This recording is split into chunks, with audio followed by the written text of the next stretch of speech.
Hi guys, it's Jeff here from the Authentic channel. Today I wanted to make a video about emotional abusers. You might notice if ever you've come across anybody who is emotionally abusive that it always seems to be somebody else's fault. They never seem to take responsibility for their own behavior. And I thought it'd be beneficial for you guys for me to talk about some common excuses that abusers often give in order to deflect responsibility away from themselves. So the first of these excuses goes along the lines of somebody or something else provoked me into acting in the way that I did. This can be expressed in a number of different ways. An abuser can say, I've had a bad day, it's the fact I've had such a terrible day at work that's making me behave in the way that I am. An abuser might blame the way they're acting on their own difficult childhood.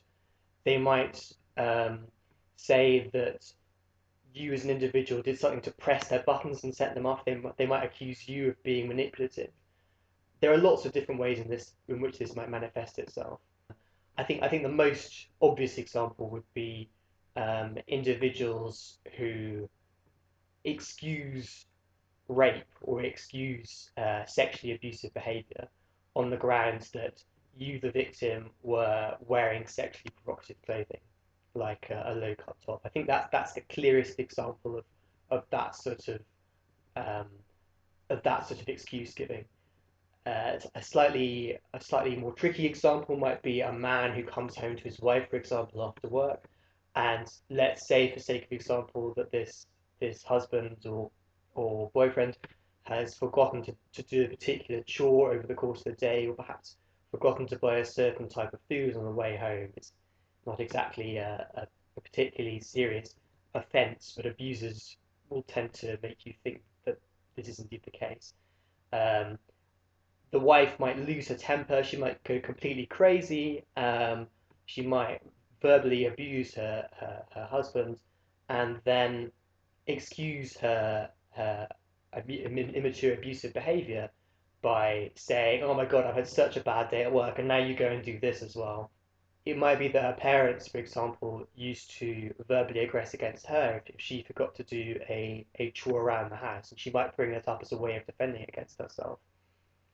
Another example of abusers using the excuse somebody else provoked me would be an aggressive boss who, let's say, you show this boss a piece of work and the boss um, views your piece of work as substandard, and then the boss starts laying into you for letting the side down or whatever other reason the boss finds. It may well be that the work you've submitted is of poor quality, but no matter the quality of your work, that doesn't excuse the boss shouting at you or calling you a loser or whatever it is that the boss is doing to abuse you. Likewise, in the situation with the husband and wife, it may well be that um, you as the husband have forgotten to do one particular thing, or it may well be that she was abused as a child. Um, None of those things excuse abusive behavior.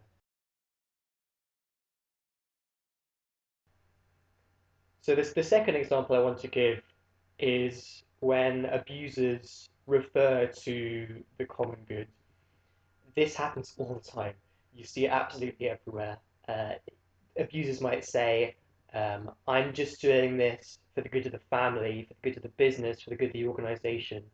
And they might use that as an excuse for their abusive behavior. So let me give you a couple of examples. I think these things are quite hard to relate to in abstraction. So let's say you have a boss who's always looking over your shoulder. I think everybody's had this sort of boss at some time in their life. The boss checks up on you every 5 minutes. They're the sort of person who makes you feel as if you have to show them every single tiny detail of what it is that you do at work.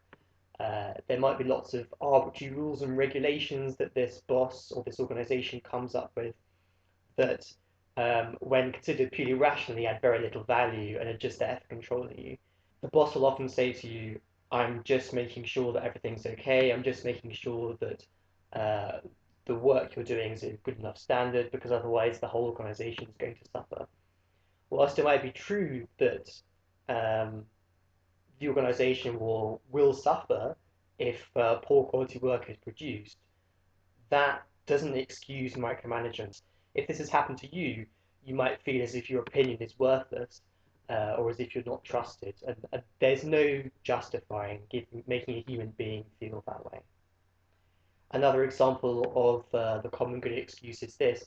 It's often the case in families that if a former target of abuse wises up to the abusive dynamics within their family, and they might, for example, start to set boundaries, limit contact, or start standing up for themselves a bit more. Um, in that situation, relatives and family friends may well start guilt tripping the former target. They may well say something like, well, think about your parents' feelings, think about your siblings' feelings, think about your grandparents' feelings. Um, what do each of those comments have in common? Comments, they're encouraging you to think of the common good, and they're encouraging you to completely negate the abuse that you might have suffered. And this is just not in order at all. So another example that often comes up when abusers try to come up with ways of excusing their behaviour is the "I didn't mean to hurt you" example. This is particularly hurtful when you're on the receiving end of this. Um, I know this, having been on the end of this particular one myself, because you, as someone who hears this from someone who's being mean and nasty to you, your feelings feel completely devalued. It might be that you're feeling particularly sad and depressed as a result of the way this individual is treating you. And for your abuser to say to you, "I didn't mean to hurt you," it completely devalues your feelings, and it just makes the abuser the center of the attention.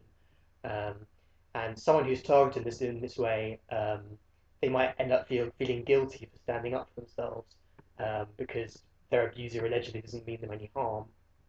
It's a very nasty thing to say to someone, and it's often used as an excuse for abusive behaviour. So a concrete example of this is, if you imagine a boyfriend who is constantly coercing his girlfriend into having sex, um, and it might be, for example, that he gives her the silent treatment if he doesn't put out. It might be that he guilt trips her by saying things like, "Well, if you cared about me, you'd sleep with me every day," or he might hold her down when she's resisting having sex with him. If the girlfriend if the girlfriend stands up for herself and says, "Well, look, actually, what you're doing is hurtful. I There are some days of the month, for example, when I might not want to have sex, and that should be okay." Often, boyfriends like these will say, "Well, I didn't mean to hurt you. Um, you should think about my feelings," and these are just excuses um, for poor and emotionally damaging behaviour, and no one should have to put up with that. Something you see an awful lot in relationships is people who take jokes too far, and then when an individual who is the target of these jokes ends up standing up for themselves, the abuser will say, "But I was just joking. I mean, come on, shouldn't take yourself so seriously. You shouldn't take my words to heart." Now, whilst teasing can be a healthy element in any relationship, humans laugh about dress sense, about having nerdy interests, about playing an unusual musical instrument. We laugh about ourselves, we laugh about other people, and this can be very healthy behavior. The difference is in a healthy relationship, if one person gets uncomfortable and demonstrates that by sort of emoting that, or by actually saying to the other individual in the relationship, "Look, this behavior is making me feel uncomfortable," the person who is teasing will often stop. The thing is if you have ever been on the end of this excuse, the excuse "I was just joking," you will know that um, what one person sees as a joke can end up making feel you very small, very devalued, and very belittled. The abuser will often get off emotionally on the fact that the target is getting uncomfortable, and and they'll just end up escalating the behavior. So whilst humor is important in relationships, I'm a huge fan of banter, of joking. I think this stuff is essential. It's only a joke if both people find it funny. And as soon as that's not the case, the "I was just joking, stop taking yourself too seriously" starts to become an excuse for abusive behavior. The final example I want to talk about today is, I think, the most pernicious and the most hurtful. And this is an excuse along the lines of, "I'm just doing this because I love you. I'm just doing this because I have your best interests at heart, because I want to help you, because I don't want you to get hurt, because I mean well." This is very, very difficult to handle. And if you are in an abusive relationship, whether it's with a parent, a partner, um, a friend, or a co-worker, in someone saying this to you, then my heart goes out to you, because I think this is a very difficult situation to be in. So some concrete examples of this will be parents who discipline their children violently using things like smacking, timeouts, confiscating property.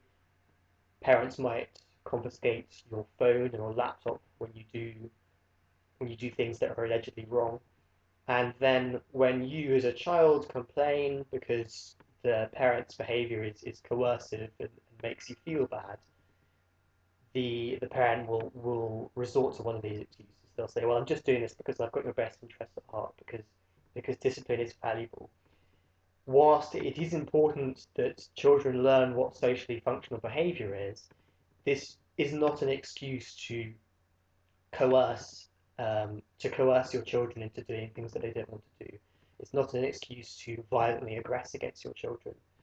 And when love is used as an excuse in that way, it completely distorts the meaning of love, and that's very sad.